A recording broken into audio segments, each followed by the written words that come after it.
lebih lanjut membahas tentang biaya standar, kita harus mengetahui terlebih dahulu apa sih pengertian dari biaya itu sendiri. Jadi, biaya merupakan bagian terpenting dalam menjalankan kegiatan perusahaan.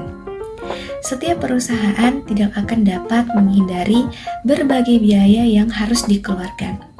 Untuk mendapatkan laba, maka perusahaan harus dapat bisa menghasilkan pendapatan yang lebih besar dibandingkan dengan jumlah biaya yang dikorbankannya.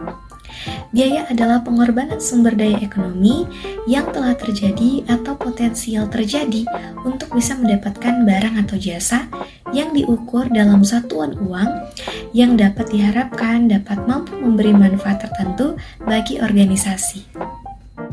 Selanjutnya ada tipe-tipe biaya standar. Yang pertama ada standar ideal atau ideal standards.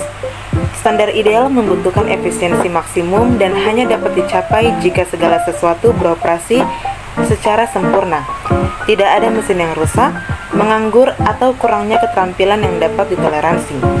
Yang kedua, standar yang saat ini dapat tercapai atau currently attainable standards.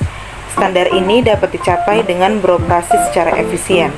Kelonggaran diberikan untuk kerusakan normal, gangguan keterampilan yang lebih rendah dari sempurna, dan lainnya.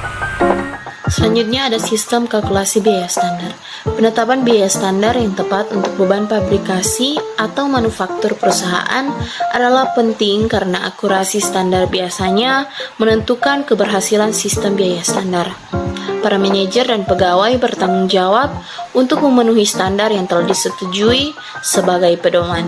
Mereka juga bertanggung jawab untuk memenuhi standar dengan mengambil kesempatan berpartisipasi dalam proses penetapan standar. Selanjutnya manfaat. Manfaatnya digunakan dalam perhitungan biaya proses maupun berdasarkan biaya pesanan. Manfaatnya membantu perencanaan dan pengenalan operasi seluruh perusahaan, yaitu yang pertama penetapan anggaran, kedua pengenalan biaya, ketiga dapat menyederhanakan prosedur perhitungan biaya dan mempercepat penyusunan laporan biaya, dan yang keempat membebankan biaya kepersediaan, produk dalam proses, dan produk jadi. Bahan dari biaya standar antara lain, yang pertama tingkat ketepatan atau kelonggaran standar tidak dapat diukur dengan tepat. Yang kedua, seringkali standar cenderung untuk menjadi kaku atau tidak fleksibel meskipun dalam jangka waktu pendek. Ketiga, keadaan produksi selalu mengalami perubahan, sedangkan perbaikan standar jarang sekali dilakukan. Keempat, perubahan standar menimbulkan masalah persediaan. Selanjutnya ada komponen dalam biaya standar. Dalam pengaturan manufaktur, terdapat 3 komponen utama yang meliputi yang pertama itu ada bahan langsung.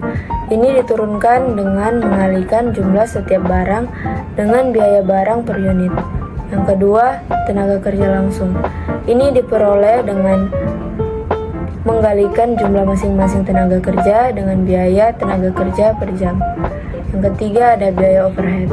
Ini termasuk biaya overhead tetap dan overhead variabel yang dihitung dengan mengalihkan kuantitas standar dengan tarif standar overhead variabel. Berikutnya penetapan biaya standar.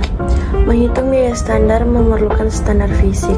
2 jenis standar fisik yaitu yang pertama standar dasar adalah tolak ukur yang digunakan untuk membandingkan kinerja yang diperkirakan dengan kinerja aktual, serupa dengan angka indeks yang digunakan untuk mengukur hasil-hasil berikutnya. Yang kedua standar sekarang, terdiri dari 3 jenis, yaitu standar aktual diperkirakan, yang kedua standar normal, yang ketiga standar teoritis.